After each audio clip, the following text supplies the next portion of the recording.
23 ಮೇ 13ರಂದು ನಾವು 18 ಸುತ್ತಿನಲ್ಲಿ ಫಸ್ಟ್ ಒಂದೆರಡು ಸುತ್ತಲ್ಲಿ ಹೆಚ್ಚು ಕಡಿಮೆ ಇತ್ತು ಬಿಟ್ರೆ 17 ಸುತ್ತು ಲೀಡಲ್ಲಿದ್ದಿ. ಒಂದು ಹಂತದಲ್ಲಿ 6,000ವರೆಗೂ ಲೀಡ್ಗೆ ಹೋಗಿ ಕೊನೆ ಸುತ್ತಲ್ಲಿ 1,500 ಲೀಡ್ ಇದ್ದಾಗ ನಮ್ಮೆಲ್ಲ ಕಾರ್ಯಕರ್ತರು ವಿಜಯೋತ್ಸವ ಆಚರಿಸಿದಾಗ 18ನೇ ಸುತ್ತಿನ ಒಳಗಡೆ ಮಾಹಿತಿ ನಾನು ಗೆದ್ದಿದ್ದೆ ಅಂತ. ಆದರೆ ಹೊರಗಡೆ ಒಂದು ದಿಗ್ಭ್ರಮೆ ಇಡೀ ಕಾರ್ಯಕರ್ತರಿಗೆ, ಇಡೀ ಕುಮಟಾ ಹೊನ್ನಾವರ ಜನತೆಗೆ ಆದದ್ದು ನಾನು ಸೋತೆ ಅನ್ನೋದು ಒಂದು ಶಬ್ದ ಕೇಳಿ ಎಲ್ಲರೂ ದಿಗ್ಭ್ರಮೆಗೊಂಡ್ರು. ಇವತ್ತು ನ್ಯಾಯಾಲಯದ ಕಟಕಟೆಯಲ್ಲಿ ಇದ್ದೀನಿ. 12 ಬೂತ್ ಮಷಿನ್ನೇ ಚೇಂಜ್ ಆದದ್ದು, ದಾಖಲೆಗಳು ಕೋರ್ಟಲ್ಲಿ ಸಬ್ಮಿಟ್ ಆಗಿದೆ. ಅಧಿಕಾರಿಗಳು, ಇಲೆಕ್ಷನ್ ಆಫೀಸರ್ ಯಾರೂ ಅದು ಇಲ್ಲ ಅಂತ ಹೇಳಲಿಲ್ಲ. ನೋಡೋಣ ದೇವ್ರು ಏನು ಮಾಡ್ತಾನೋ, ನ್ಯಾಯಾಲಯ ಏನು ಮಾಡ್ತದೋ, ನಾನು ತಲೆ ಬಾಗ್ತೀನಿ. ಆದರೆ ಅನ್ಯಾಯ ಆದದ್ದೆಲ್ಲೋ ಒಂದು ಕಡೆ ಕಂಡು ಬಂತು. ಇಂಥ ಸಂದರ್ಭದಲ್ಲಿ ಯಾವ ಸಂದರ್ಭ ಅಂದರೆ ನಾವು ಒಂದು ಚುನಾವಣೆ ಎದುರಿಸಿದ್ದು ಅಂದರೆ ಬಹುಶಃ 13ನೇ ತಾರೀಕಿಂದ ನಾಮಿನೇಷನ್ ಸ್ಟಾರ್ಟು. ಕುಮಾರಣ್ಣ ಹೆಲಿಕಾಪ್ಟ್ರಲ್ಲಿ 12ನೇ ತಾರೀಕಿಗೆ ಇಲ್ಲಿ ಬಂದಿದ್ದರು. ಬಂದಂಥ ಸಂದರ್ಭದಲ್ಲಿ ಸಾವಿರಾರು ಸಂಖ್ಯೆಯಲ್ಲಿ ಕಾರ್ಯಕರ್ತರು ಬಂದು ಕಾರ್ಯಕ್ರಮನ ಅದ್ಭುತವಾಗಿ ಮಾಡಿಕೊಟ್ರು.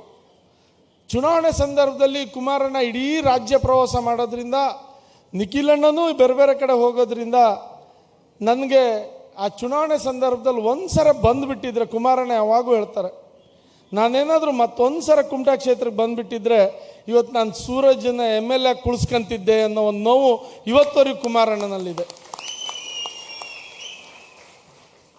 ನನಗೂ ಅದಾದಮೇಲೆ ಯಾಕೆಂದರೆ ನನಗೆ ಗೊತ್ತು ಈ ಕ್ಷೇತ್ರದಲ್ಲಿ ಯಾವ ರೀತಿ ಒಂದು ಸ್ಪಿರಿಟ್ಟು ಈ ಪಕ್ಷದ ಮೇಲೆ ನನ್ನ ಮೇಲಿದೆ ಅನ್ನೋದು ನನಗೆ ಚೆನ್ನಾಗಿ ಗೊತ್ತಿದೆ. ಅದಾದಮೇಲೆ ಒಂದು ಸಲ ಕುಮಾರಣ್ಣಗೆ ಬಂದು ಹೋಗಬೇಕು ಅಂದಿದ್ದೆ, ಬರ್ತೀನಿ ಅಂತೂ ಹೇಳಿದರು. ಆದರೆ ಇವತ್ತು ಅವರು ರಾಷ್ಟ್ರ ನಾಯಕರಾಗಿ ಕೂತಿದ್ದಾರೆ. ಇವತ್ತು ಸನ್ಮಾನ್ಯ ದೇವೇಗೌಡರ ಆಶೀರ್ವಾದದಿಂದ, ನಿಮ್ಮೆಲ್ಲ ಕನ್ನಡ ಜನತೆಯ ಆಶೀರ್ವಾದದಿಂದ ನರೇಂದ್ರ ಮೋದಿ ಅವರು ಅವರಿಗೆ ಕ್ಯಾಬಿನೆಟ್ ದರ್ಜೆ ಸಚಿವರಾಗಿ ರಾಷ್ಟ್ರಕ್ಕೆ ತಗೊಂಡೋಗಿ ಮುಟ್ಟಿಸ್ಕೊಂಡಿದ್ದಾರೆ. ಹಾಗಾಗಿ ನನಗೂ ಕೇಳಿದೆ, ಬಟ್ ವಸ್ತುಸ್ಥಿತಿ ಗೊತ್ತಾಯಿತು, ಸುಮ್ಮನೆ ಕೂತಿದ್ದೆ.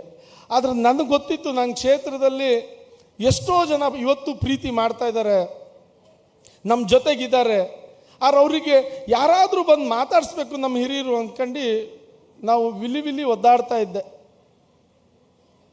ಇವತ್ತು ನಿಖಿಲಣ್ಣ ಭಾಳ ವಯಸ್ಸಲ್ಲಿ ಸಣ್ಣವರು, ಆದರೆ ದೇವೇಗೌಡರ ತಕ್ಕ ಮೊಮ್ಮಗ ಅಂತ ಯಾರಾದರೂ ತೋರಿಸ್ಕೊಟ್ಟಿದ್ರೆ ಅದು ನಿಖಿಲ್ ಕುಮಾರಸ್ವಾಮಿ ಅವರು. ನಾನು 86 kg ಇದ್ದವಳು 71 kg ಬಂದಿದ್ದೀನಿ. ವಯಸ್ಸಾದ್ಮೇಲೆ ಸ್ಮಾರ್ಟ್ ಆಗಿ ಕಾಣ್ತೀರಾ ಅಂದ್ರೆ ಜಿನ್ನಿ. 126 kg ವೇಟ್ ಇದೆ. ನಾವು ಈಗ 114 kg ಲೆಕ್ಕ ಬಂದಿದ್ದೀವಿ. ಯಾವುದೇ ಸೈಡ್ ಎಫೆಕ್ಟ್ ಆಗಿಲ್ಲ. 84 ರಿಂದ 50 kg ಬಂದೆ. ಆಮೇಲೆ ಸಣ್ಣಗೆ ಫಿಟ್ ಆಗಿದ್ದೀನಿ. ಅದಕ್ಕೆ ನಾನು ಯೂಸ್ ಮಾಡ್ತಾ ಇರೋದು ಜೀನಿ ಸ್ಲಿಮ್. 84 ರಿಂದ 50 kg ಬಂದೆ. ಆಮೇಲೆ ಸಣ್ಣಗೆ ಫಿಟ್ ಆಗಿದ್ದೀನಿ. ಅದಕ್ಕೆ ನಾನು ಯೂಸ್ ಮಾಡ್ತಾ ಇರೋದು ಜೀನಿ ಸ್ಲಿಮ್. ಸಣ್ಣ ಆಗಕ್ಕೆ ಜೀನಿ ಸ್ಲಿಮ್ ಯೂಸ್ ಮಾಡದೆ ಹೆಲ್ದಿನೂ ಅದೇ. ನೀವು ಸಣ್ಣ ಆಗ್ಬೇಕಾ, ಹೆಲ್ದಿ ಆಗ್ಬೇಕಾ? ಹಾಗಿದ್ರೆ ಜೀನಿ ಸ್ಲಿಮ್ ಯೂಸ್ ಮಾಡಿ. ಸಣ್ಣ ಆಗೋದಕ್ಕೆ ಯಾವುದೋ ಪ್ರಾಡಕ್ಟ್ ಹೇಳ್ತಾ ಇದ್ದಾಳೆ, ಏನಾದರೂ ಸೈಡ್ ಎಫೆಕ್ಟ್ಸ್ ಇದೆ ಅಂತ ಯೋಚನೆ ಮಾಡ್ತಾ ಇದ್ದೀರಾ? ಖಂಡಿತ ಇಲ್ಲ. ಯಾಕಂದ್ರೆ ಇದು ಕೆಮಿಕಲ್ ಫ್ರೀ. ಸಣ್ಣ ಆಗಬೇಕು ಅಂದರೆ ಜೀನಿ ಸ್ಲಿಮ್ ಯೂಸ್ ಮಾಡಿ. ಹೆಚ್ಚಿನ ಮಾಹಿತಿಗೆ ಕೆಳಗೆ ಡಿಸ್ಪ್ಲೇ ಆಗ್ತಿರೋ ನಂಬರ್ಗೆ ಕಾಲ್ ಮಾಡಿ.